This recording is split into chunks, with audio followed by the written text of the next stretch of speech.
Let's just focus on the future. Sure. So that was the story, right? That what's happening is success in other business lines. But so many are interested about this long-term future of DoorDash. You hinted there would be long-term investments in new areas. What are they?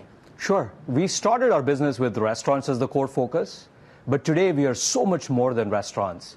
Consumers have hit an all-time high. More consumers are ordering from more categories. It's grocery, it's retail, it's Halloween costumes. We are partnering with every single store in your local neighborhood. Our goal is to be your local neighborhood superstore. Which areas are the most profitable, potentially, business lines for the app? The overall business has been GAAP profitable now for the first time as a public company. The way we think about it is we are trying to build scale. In our business, scale is the most important thing because scale drives efficiency, which ultimately drives profitability in the business. If you look at our restaurants business, that has been profitable for a few years. We're taking the profitability and building our new categories business as well as our international business. Let's just talk about international, because you made acquisitions there. And I'm interested as to how the consumers stack up US versus international consumer right now, Ravi. International is seeing very good and strong growth. The growth has been substantially faster than peers. We're gaining share virtually in every country that we operate in. All of that is being driven by the underlying product innovation. Users are growing, order frequency is growing. We launched Volt Plus, our subscription program in the international markets, and that's off to a flying start. What's interesting is you're doing partnerships. Here in the US, it's with Lyft. How integral is that sort of a partnership for growing your user base, which, of course, your CEO is saying you're still only a single-digit fraction of the overall restaurant industry? We're excited by the partnership with Lyft. We think it's an opportunity for us to make DashPass even more valuable. We have over 18 million plus subscribers that have saved over $10 billion globally. Partnerships like this make it a little bit more attractive, help our consumers save even more. But the core focus continues to be to improve the platform. That's where we see still the majority of the growth for us. You know, Ravi, combining ride-hailing with delivery of food and groceries sounds a lot like what Uber does. But there's an interesting analysis to be done of why you're thriving.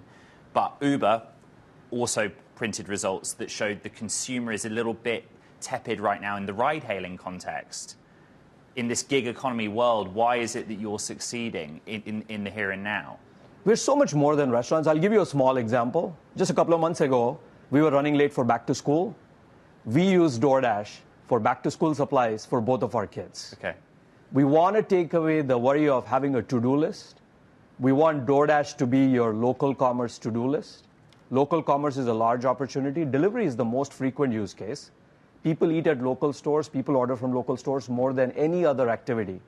And we are the leaders in that space. We are providing selection. We're bringing the best of local neighborhoods to your doorstep. Let's just talk a little bit more about the geography of where you want to be expanding. I mean, is it about spending power or geography when it comes to a deal like the one that we see with Lyft? And how do you then extrapolate that to potentially international geography growth as well? We operate in over 30 countries. And the interesting thing is, even in all the countries that we operate in, we're not in all the cities. Our focus continues to be to build the best product possible, not just for consumers, but merchants as well as Dashers. We just announced a product suite called Commerce Platform for our merchants, right, which continues to do really well. Even in the US, we are the fastest growing from a grocery perspective. We're gaining share compared to peers. Our goal is to expand to all things within local commerce, within all the countries that we operate in. You're a technology company, and you just talked about your business. Why? Give me one reason why it helps you stand out, what you're very good at that maybe others aren't. There are three legs to the stool of growth that we think about. It's selection, it's quality, it's affordability. It's not one or the other. It's a combination of all three things that consumers are looking and asking for. And we're driving same-store sales growth for merchants. Over 7 million Dashers have dashed with us in the last year, earning over $15 billion. And we are the fastest growing from an overall consumer footprint perspective as well.